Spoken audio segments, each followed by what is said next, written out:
ദുൽഖർ സൽമാന്റെ super hit ചിത്രം Charlie തമിഴിൽ റീമേക്ക് ചെയ്യുന്നുവെന്ന് നേരത്തെ റിപ്പോർട്ടുകൾ വന്നിരുന്നു. മാധവനാണ് ദുൽഖറിന്റെ കഥാപാത്രത്തെ അവതരിപ്പിക്കുക.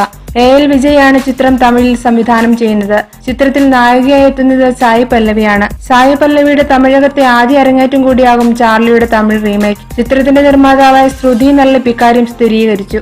ചാർലിയുടെ റീമേക്ക് അവകാശം മേടിച്ചിട്ടുണ്ടെന്നും എന്നാൽ സംവിധായകൻ വിജയ് തമിഴ് പ്രേക്ഷകരുടെ ആസ്വാദനത്തിനനുസരിച്ച് തിരക്കഥ മാറ്റിയിട്ടുണ്ടെന്നും നിർമ്മാതാവ് അറിയിച്ചു. ഒറിജിനൽ സിനിമയിൽ നിന്നും ഏറെ വ്യത്യസ്തമാണ് ഇപ്പോൾ സിനിമയുടെ കഥയെന്നും അഡാപ്റ്റേഷൻ മാത്രമാണെന്നും അദ്ദേഹം പറയുന്നു. മാർച്ച് ആദ്യം ഷൂട്ടിംഗ് ആരംഭിക്കും. ലിയോൺ ജെയിംസ് ആണ് സംഗീതം. മാധവന്റെ നായികയാകാൻ കഴിഞ്ഞതിലുള്ള സന്തോഷത്തിലാണ് സായി.